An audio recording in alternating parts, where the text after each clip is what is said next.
Malakai Sargeant. Good Hello, afternoon. good afternoon. How are How are you? you? Yeah, I'm doing well. I'm feeling a bit, my head's a bit everywhere, but I'm on top of it. So that's reassuring. It's nice. How about you? Busy. I'm blessed always, in always, but we're here to talk about you. Busy period coming up for you this Black History Month. You've put together the Young Gifted and Black season taking place at the Theatre Peckham. Congrats, an achievement. You, as an associate director, have you ever done anything like that before? And, tell me about it. What's involved? Yeah, I mean, the job of an associate director, I feel, is very, very varied. Differs from venue to venue, region to region. Theatre Peckham, our focus is entirely on our community and our young people. So we have like an academy program where ordinarily we would run over 20 classes a week for young people aged 3 to 25, which is brilliant. Over COVID, we've had to like convert that into a digital and like in-person socially distant program. So I was kind of inspired by that to create the Young Gifted and Black Festival, which is not an easy feat for a venue that's been really badly impacted financially by COVID, especially because we do the community work, and that's really an integral part of what we do. It's not often favoured by the powers that be in terms of funding. So the Young Gifted and Black Festival has been put together on a shoestring budget, but absolutely is about showcasing the stories of young Black Londoners today. And that isn't just necessarily reflecting on COVID, though some of it does, but generally, what are we experiencing and how are we experiencing it? So I think the kind of undercurrent that sews together all of the events is thinking about belonging and what is our place in the world and where do we find ourselves now and how is that different to where we were a year ago?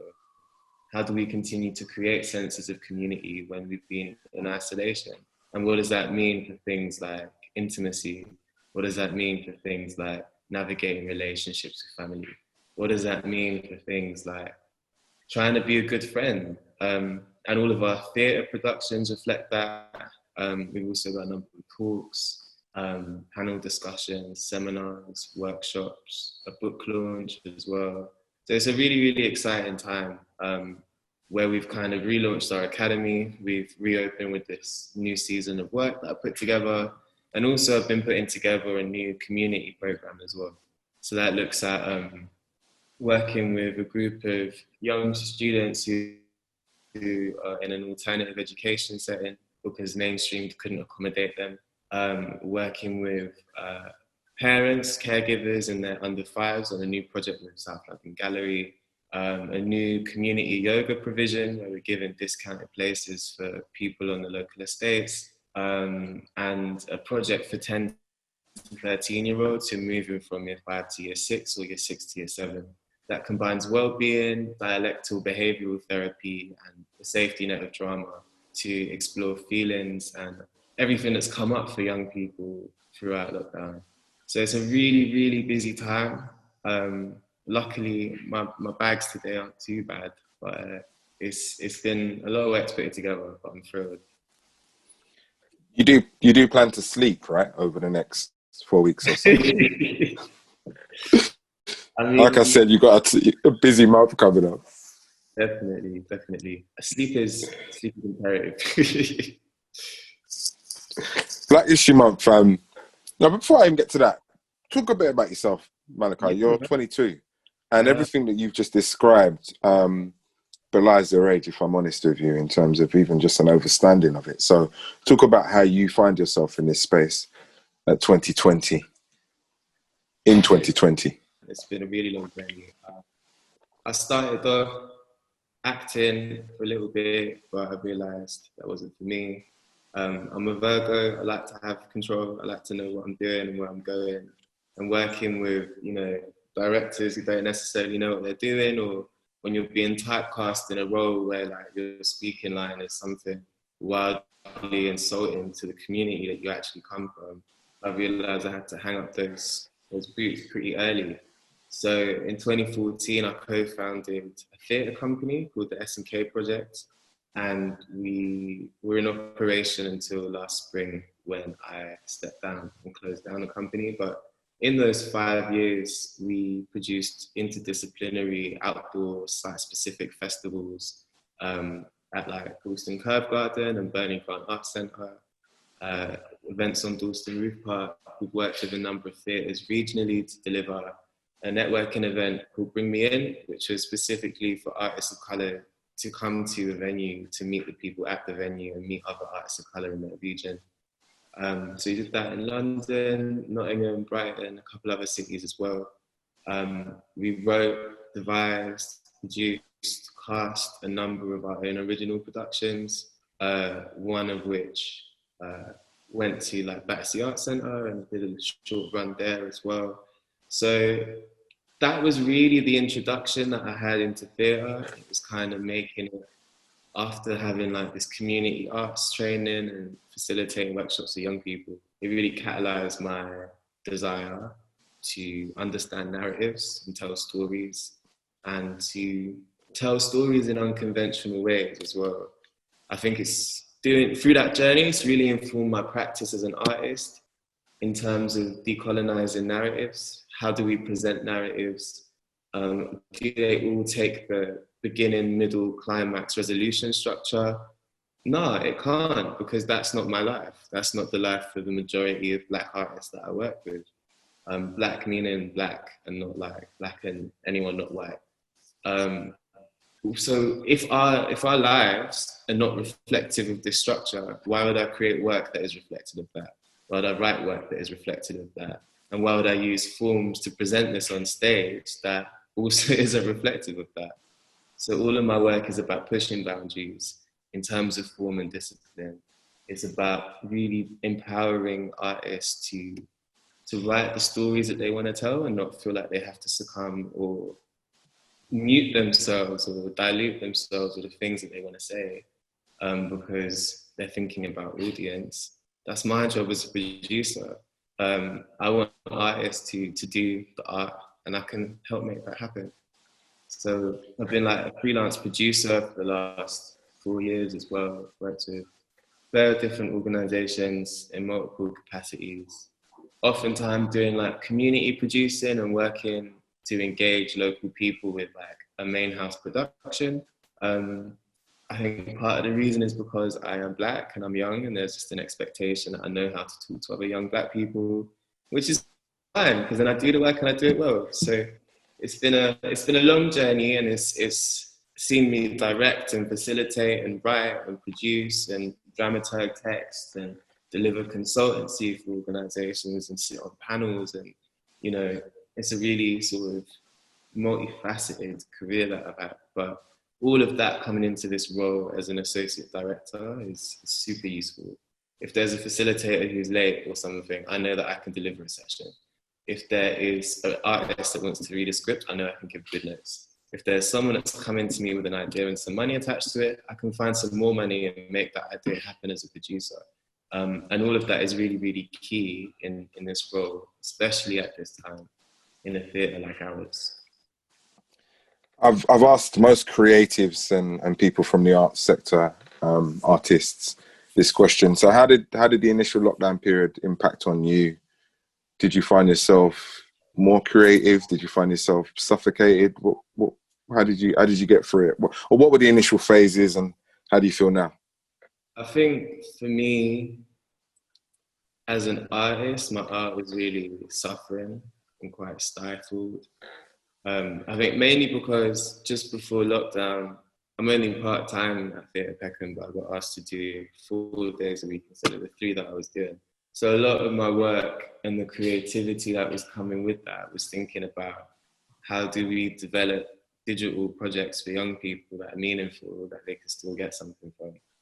So that was a lot of the creativity, that's where that came from. So there's a project called Lines and Lyrics that I came up with, where our 2 music production tutors created 3 beats each, and then they put it on SoundCloud. It was available for download, and 10 to 13-year-olds got to write their, was it 10 to 8 to 11-year-olds, actually. It was for younger kids. Got to write lyrics in response as a competition. And then the ones that they liked the most got to receive some mentoring on how to compose and write song lyrics and this sort of thing.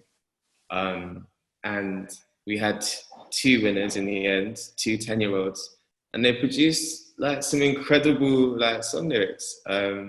Another one we did was called Final Drafts, and we did like a second iteration of that, which was a writing development digital course, 14 to 21-year-olds. Again, I got to like come up with this idea that young writers would write in response to a stimulus that I provided, and we got quite a lot of submissions. Actually, we were quite surprised. We had 2 really brilliant mentors, Rag CV, who runs Poetic Unity, and Olivia Douglas, who's a writer and performer and one of our current artists in residence.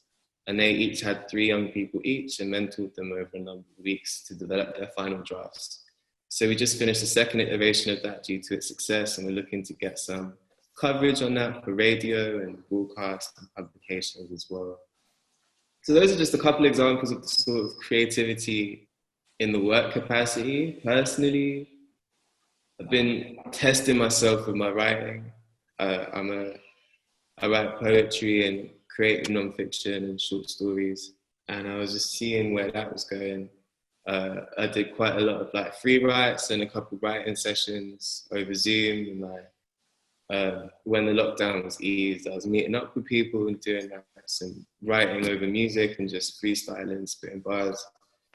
So that's been really good. It's been a really nice salvation to come back to that. But as with all writers, it's like you need to read as much as you write. So I've been doing a lot of reading as well and seeing how that can inform my practice too.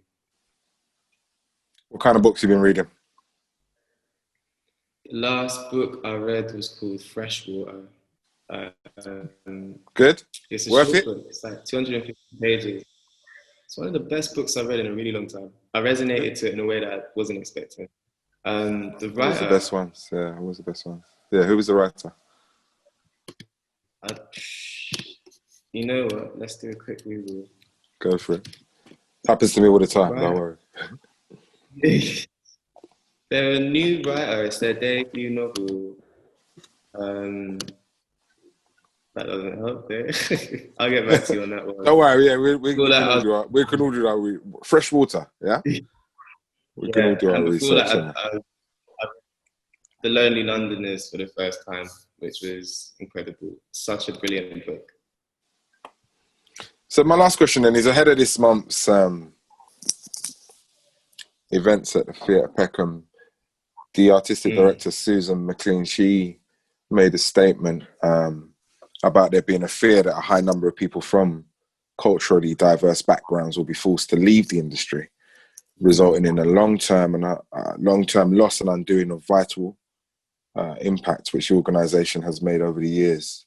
You've already touched on how difficult it was to pull this all together, given the period that we've just experienced. So I wondered what your views are on what she said. If this is true, how do we offset it? You seem to be the type of mind that can visualize a way out. So, or is that the $10 million question? Is that where we are right now? It's a really tricky one, man. I think you can't really talk about that without talking about systemic racism. You can't really talk about that without addressing what COVID has highlighted, which is stuff we all already knew, but found it easier to brush under the carpet, which is the thing that the majority, and I'm talking about Black people here because I am Black, but the majority of Black the Black workforce in the arts is either on freelance contracts or short-term contracts, fixed-term contracts, or are casual workers. So of course, when you have that hierarchy in place and you're not seeing Black people in middle management or in an executive management role or on board level roles, of course, Black people and our experiences are not going to be prioritized. So when you have organizations like the Tate and the South Bank doing over 300 redundancies in their buildings, who do you think is being impacted first? It's us, right? COVID has really, really highlighted to me, and I think it's fair to say the majority of Black artists in theatre, that the hierarchy speaks volumes, because it speaks to value and it speaks to the emphasis placed on the importance of these people, us. The way out of that is a bit radical. We create our own stuff. And I don't think we can create our own stuff without understanding truly the functions of capitalism, because that's the economic system that we're under. So my whole ethos is about making capitalism work for me. I know that I can deliver anti-racism training for a large bank or a social media organization, and I can stack a couple bills from that. And then I can use the rest of my day, the other 4-6 hours that I'm doing, to think about and to actualize and to articulate the creative ideas that I have for community mobilization, for public planning and how that affects Black people, and et cetera, et cetera, et cetera. And that's the small way that I can see making capitalism work for me. For other people, that might be, how do I get the most money that I can get from the Arts Council for a project grant, considering I've now been made redundant, so that I can fund my own stuff and I can do my own thing. But where's the education on that? And that's neatly tying back into the Young Gifted and Black Festival. That's why we're doing 4 workshops specifically for Black people to consider essentially how to understand capitalism. The Black Curriculum founder, Lavinia Stennett, is leading a workshop on community mobilization and organization. And it dissects how capitalism functions and how the political system in the UK functions, because the two are inherently intertwined, so that we understand how to actively mobilize ourselves and to create the wider impacts that we need to for ourselves and our wider communities. That's why Noni, who co-founded Decolonizing Economics, is leading a workshop on understanding the mayhem behind money. How do we manage budgets? How do we develop a relationship with money that is positive? How do we develop a Black economy that continues to circulate as much as the Asian economy might do, the East Asian economy, or the South Asian economy, or the Hasidic Jewish economy, et cetera, et cetera. These very established economies of migrant communities in the UK, unpicking why that doesn't exist for us yet and how we can actually begin to build that. Southwark Works are leading 2 workshops, one on interview prep and one on CV building and cover letter writing, so that we know the language of how to access employment and therefore the language of how to access cash. Similarly, the transferable skills from that, how do you actually put together the Arts Council application? How do you make sure that your levels of public engagement are high enough and the regions, you're hitting people regionally, because 80% of Arts Council project grant funding is going outside of London. And when you think about the percentage of Black people in London, what does that say? And what does that say again about value? All of this for me is incredibly intertwined, which is why I programmed this season the way that I have. It's understanding our place in things and equipping us with skills to get to the places where we need to be. And also on the flip side, educating other people. Our head of partnership, Simone Watson, is leading a seminar to launch our new anti-racism strand of work. So we're doing consultancy of different cultural organizations and organizations in the third sector and charity sector and beyond. And this seminar is an introduction to the 5 pillars that ultimately, it's something that we co-created, but the 5 pillars that ultimately uphold racism. And how do you understand that and break that down so you don't enact that in your workplace? So it's not, for me, about the onus being on Black people to do better and mobilize and da-da-da-da. It's also on how do people that uphold whiteness and the systems of whiteness and the structures of whiteness understand where we're at too and understand where we're coming from, so we can finally meet somewhere in the middle. And that is about art, and that is about storytelling, and that is about sharing experience, and that is about education. And that is education come in 2 ways. It's a very convoluted answer.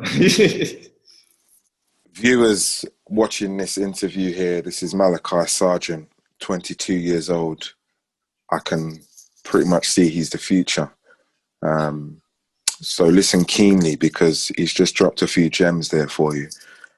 Thanks for your time, Malakai. Really, really appreciate it. Young, Gifted and Black season taking place at the Theatre Peckham throughout Black History Month. I reckon there's going to be a show or two, or a session or two, that everybody can learn from or benefit from in some shape or form. I look forward to it. Is there any final words you want to leave me with before I get on to my next interview, which is ironically about the arts and distribution of cash? I'll talk to you about that off camera, but is there anything else you want to leave us with? Or where can people find out more about you, Malakai? More about me, my website, malakaisargeant.com. I'm on Instagram, often cussing people out for some reason or the other.